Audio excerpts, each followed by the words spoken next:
The next mastering process to consider is equalization, and you can use the equalizer that's on the stereo output channel of Cubase if you want to. Kind of depends on how deeply you want to get into the EQing process.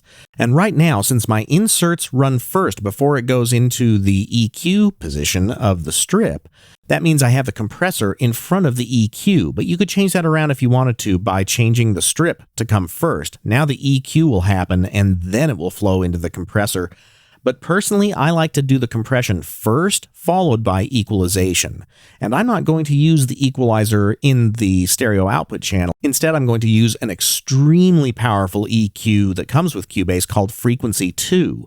It's actually in the EQ section, and it's just called Frequency, but it is version 2 of this Frequency plugin.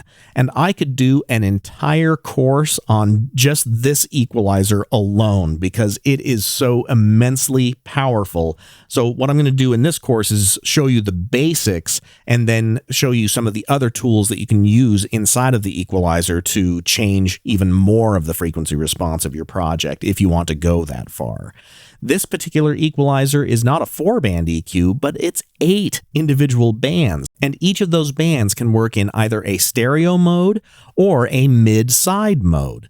And so you can change that. When you switch the EQ to mid-side, then you have a separate tab for the mid EQ and the side EQ of that particular node. And each node can also be left and right independent, so that you've got a separate equalizer for the left channel and a separate one for the right channel.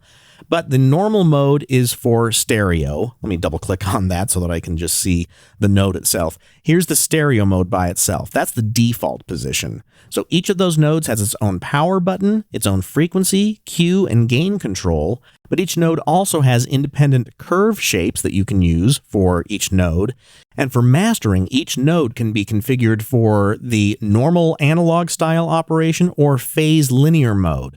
When you're boosting EQs, you do tend to run into little phase problems because you're actually introducing a little tiny bit of delay into the signal, and each node can be enabled for phase linear. And in this particular project, all I really want to do is add some high frequencies, and it's going to be fairly broad. I don't want a lot of high frequencies. It's just going to cover a fairly wide frequency band. Let me get some playback happening so that you can hear what I'm talking about. Here comes the spectrum view.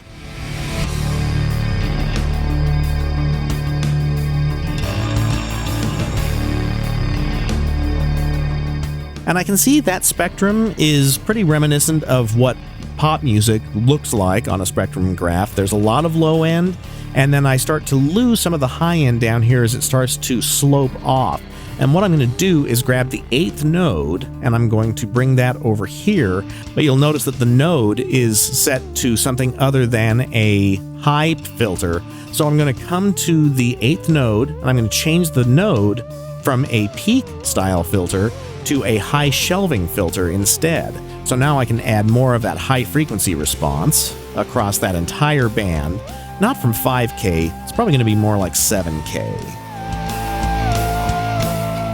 And I'm not adding a ton. In fact, you can see the numbers at the top of the screen there for that particular node. I'm adding 4.8 dB of EQ at 6400 hertz, roughly. And then I can listen to the before and after, but you also have the ability, like a lot of other plugins that come with Cubase, to audition 2 different settings. So here's an A mode. I'm going to click on A, and then when I switch to B, I can change that EQ further so that I can audition whether I want more or less of that high frequency filter. So here's the B mode. Let me switch it to A.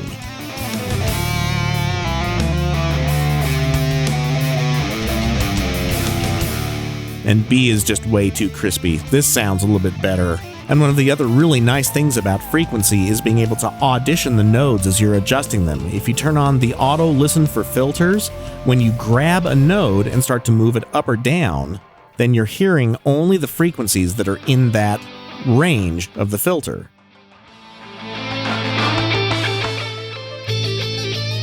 Then when you lift off of your mouse button, it returns to the normal full range operation.